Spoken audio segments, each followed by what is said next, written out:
Magandang umaga po sa inyo lahat. Welcome back sa ating channel. Kamusta po mga viewers? Ang ating title po, Kiko Pangilinan, Matalinong Matching ayon kay Senator Robin Padilla? Question mark. Dito po kasi sa nakaraang impeachment last week, after nun, di ba? Webes nagtapos, Miyerkules nagtapos yon.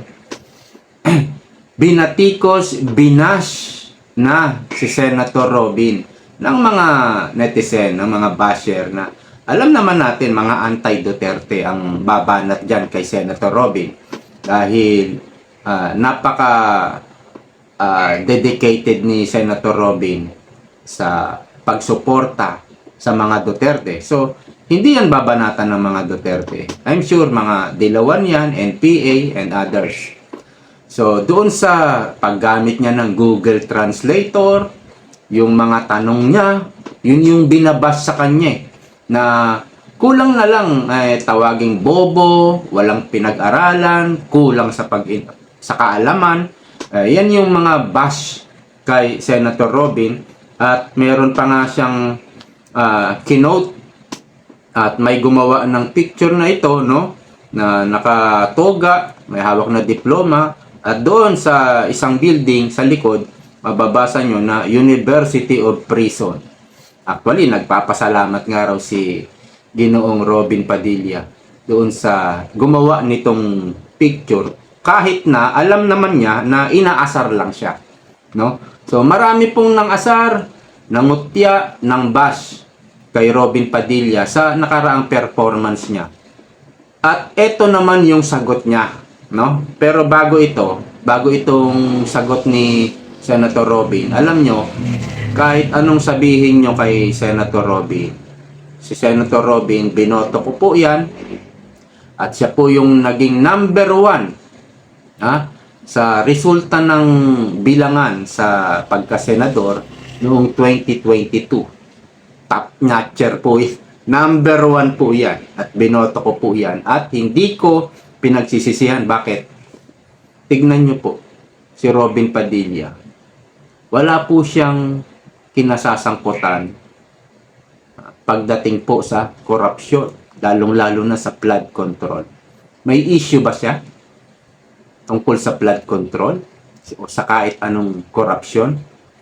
To the fact na siya ay nagsenador from 2022 at ngayong kasalukuyan, na kung saan doon naganap yung napakalaking korupsyon sa kasaysayan ng Pilipinas. And yet, so far, walang issue si Senator Robin Padilla tungkol sa korupsyon. Ngayon, ito po yung sagot niya sa mga nambabas sa kanya. Ito po. Puro credential. Ang taas, ulit. Puro credential at taas ng pinag-aralan ang argumento ng mga hambog. Saan ba dinala ng kahambugan nyo ang Pilipinas? Question mark. Sa sobrang taas ng pinag-aralan nyo, lumubog na tayo sa kahirapan, baha, utang, at maruming politika. Kaya ang nagsiyaman ay kayo at ang mga amo nyong oligarko. Mga matatalinong matching, may araw din kayo kay Tarzan. Ito po yung sinabi ni Senator Robin Padilla. At kung sino man ang tinutukoy niya na mga matatalinong matching, marami siyang tinutukoy. May mga lumalabas na nga, no? Isa na dyan wala naman tayong ibang kilala na politikong matching, kundi si Senator Francis Kiko Pangilinan. Hinango po yung kanyang bansag na matching sa kanyang nickname na Kiko. Pero yung ibang Kiko naman, hindi naman tinatawag na matching. Siya lang talaga, no? Wala man pinangalanan si Senator Robin Padilla, pero alam natin kung sino ang politikong matching. At may lumalabas pang iba na matching daw. Pero itong bansag na ito, tanging ang originate nito ay si Kiko Pangilinan. So, bakit ba nasabi ni Senator Robin Padilla na saan ba dinala ng kahambugan nyo ang Pilipinas? To the fact na kayo ay isang matalino, lawyer, mataas ang pinag-aralan, doktor, engineer, at kung ano-ano pa.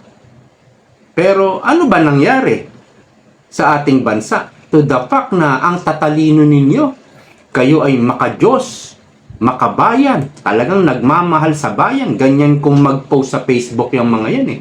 Lalo na may picture pa ng West Philippine Sea na akala mo'y makabayan. Pero sa panahon naman nila, tayo unang nanakawan ng teritoryo ng China. Di ba? So parang Manila Bay lang yan eh. Aba, hindi natin nalinis yung Manila Bay. Pero si Duterte nalinis. Hindi po pwedeng i-praise ng mga tao si Duterte dahil dyan. Kailangan siraan natin yan. Nakuha nyo? Yung agenda. No? So, dito po sa sinabi ni Robin Padilla, totoo. Totoo po. No? Ang daming matatalino talaga na politiko. Graduate nga ng lawyer. Meron pa nga nag-graduate sa ibang bansa eh. Sa Harvard University, opo. At pumasok ng politiko dito sa Pilipinas. Pero ano ba talaga nangyari? Hindi ba't lubog na po ang Pilipinas?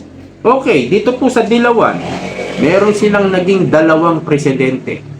Si Cory Aquino at si Noynoy Aquino. Dilawan po yan. No? Laban, liberal. Pero nung namuno sila, napagkalooban sila na pamunuan, pamahalaan, tawag ba nito? Pamahalaan ang ating bansa. Pero ano ba nangyari? Nung matapos yung kanilang pamumuno, nung kay Cory, alam niyo pagtapos ng termino ni Cory, hirap na hirap sa pondo ang Pilipinas. That is according to Jokno, Benjamin Jokno.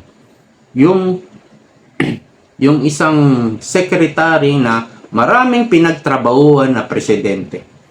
Opo, yan si Benjamin Jokno, yung medyo matanda na nakakalbo na.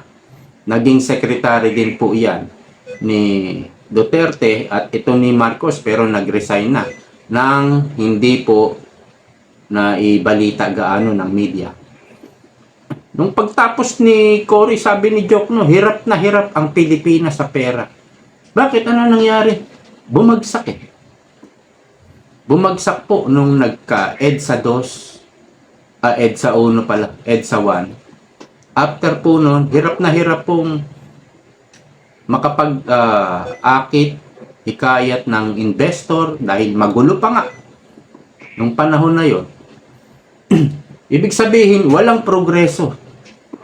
Ang iniiyak ni Cory, yung galunggong, ganito na raw ang presyo nung pagtapos ng kanyang termino, lalo namang nagmahal. Hindi naman niya napamura ang presyo ng galunggong. At nung si Erap, palibhasa, ang gusto ng Dilawan, sila palagi ang mamuno, maupo. Sila ang may hawak ng kapangyarihan at pera. Pinabagsak din po nila si Erap. Nagtulong-tulong ang mga oligarko, NPA at Dilawan. No? At nung pumalit si Gloria, kalahati ng cabinet member ni Gloria ay mga Dilawan. Sila pa rin na kumbaga may kalahating kontrol ng gobyerno. At nung nag-away na si Gloria at si Cory, siguro kumokontra na si Gloria sa mga gusto ng liberal, Dilawan. Doon na nag-away. Hanggang sa pagbaba ni Gloria, si Aquino, Noynoy ang umupo, pinakulong. Ganun po katindi. No? Ganun po katindi ang mga Dilawan. At nung si Noynoy na ang naupo, sila daw ay matatalino, makadiyos, makabayan. Ano pong nangyari sa Pilipinas? Marami bang proyektong napatayo? Wala rin po. Wala rin pong tumatak sa atin na isang malaking proyekto na naipagmalaki ang Noynoy administration. Kundi lalong lumaganap ang droga at dumami ang mga adik. At yun, pag-upo ni Pangulong Duterte, Digong, yun ang tinrabaho ni Tatay Digong. At binigyan tayo ng, kumbaga, sa loob ng 40 years or 35 years na nakaranas tayo ng isang tahimik na bansa, tahimik na syudad na noong dati, naaalala ko, dito po sa lugar namin, kapag inabot ka ng alas 12, hirap ka na po o wala ka ng masakyan na jeep, kailangan mo mag-tricycle. Kung minsan, pagpunta mo sa pilahan ng tricycle, walang tricycle, mag-aabang ka pa. Yun po ang nakakatakot sa mga riding in tandem nung panahon ni Noynoy. Pag naispatan ka niyan, babalikan ka niyan, at hold upin ka na. Swerte mo kung hindi ka puruhan. Swerte mo kung kunin lang yung cellphone mo at iba pang mga gamit mo. Kung saktan ka pa. Ganun po. Kalala. Mas malala pa yata sa Cambodia ang Pilipinas nung panahon na yon. Pero nakaranas po tayo sa pamumuno ni Pangulong Duterte na talaga namang tumino. Di ba po? Aminado din dyan ang Dilawan, pero siyempre, hindi nila hahayaan na i-praise ang Duterte dyan pagdating sa war on drugs. Kaya sinira nila yan. Bakit? Gusto nilang makabalik sa Malacanang, sa power, sa pera. Ang politiko kasi dito sa Pilipinas, ang paniwalaan nila, kailangan meron kang power at meron kang pera. So, kailangan lahat ng dapat sirain na pinipraise ng taong bayan kay Duterte ay dapat nilang sirain. Piruin mo, yung Manila Bay na hindi nila pinalinis nung nilinis ni Duterte. Katakot-takot na black propaganda ang nilans nila, pero natatawa lang ang mga tao sa kanila.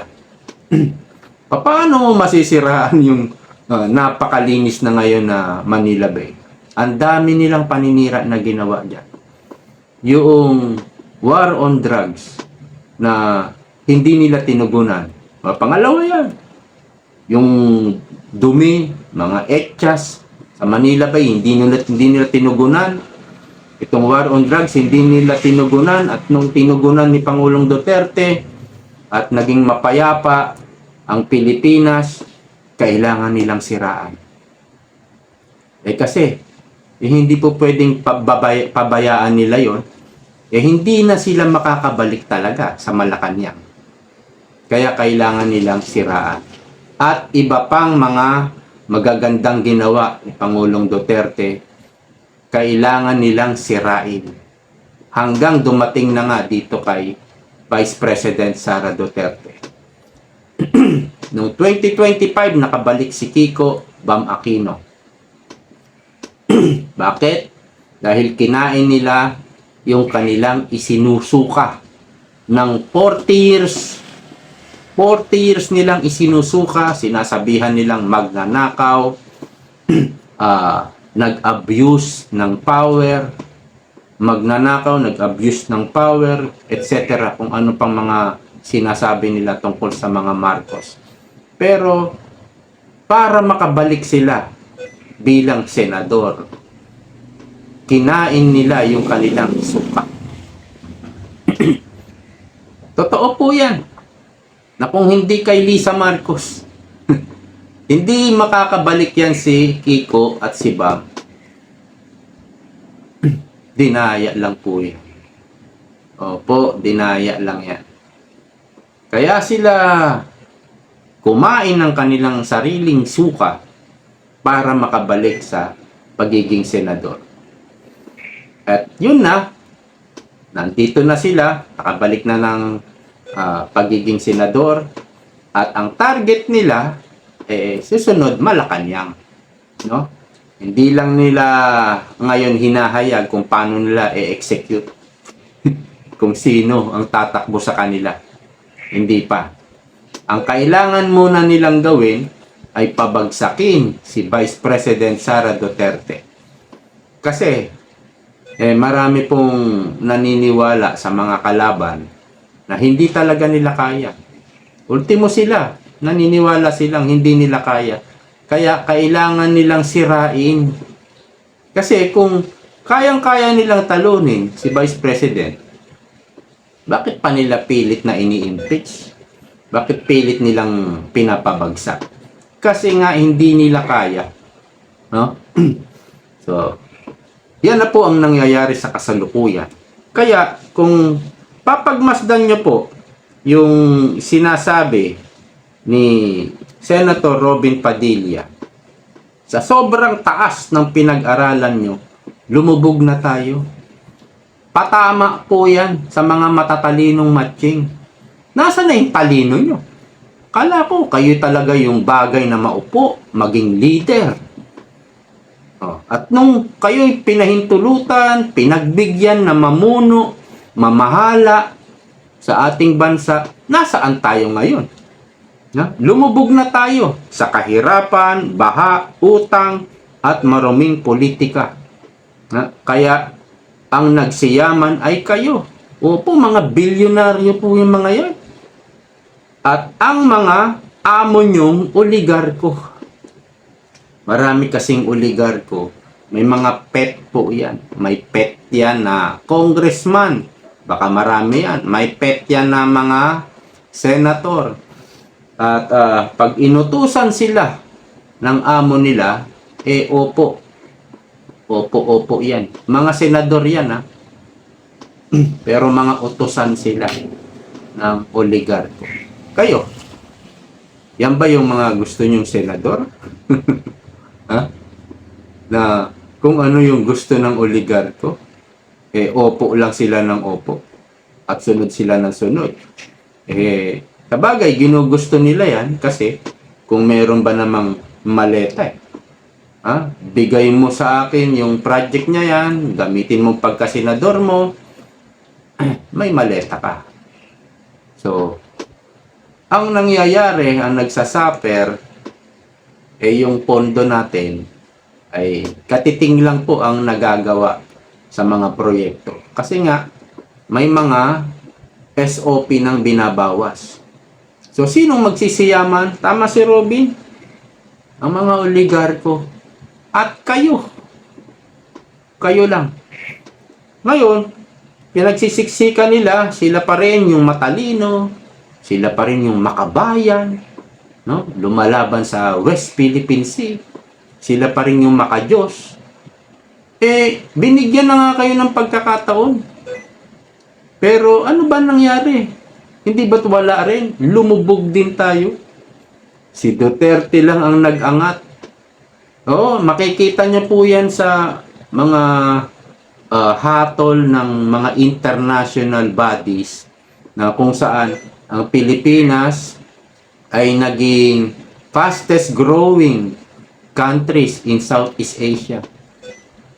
Hindi po napabilang sa top 3. Ngayon po ay top 3 na tayo sa pinaka-corrupt na bansa.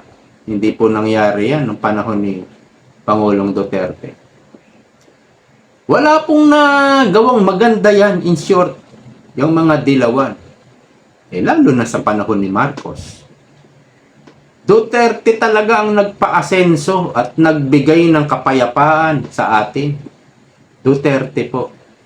Pero, yun nga ang kanilang assignment na ginagawa. Pabagsakin, sirain ang Duterte. At pag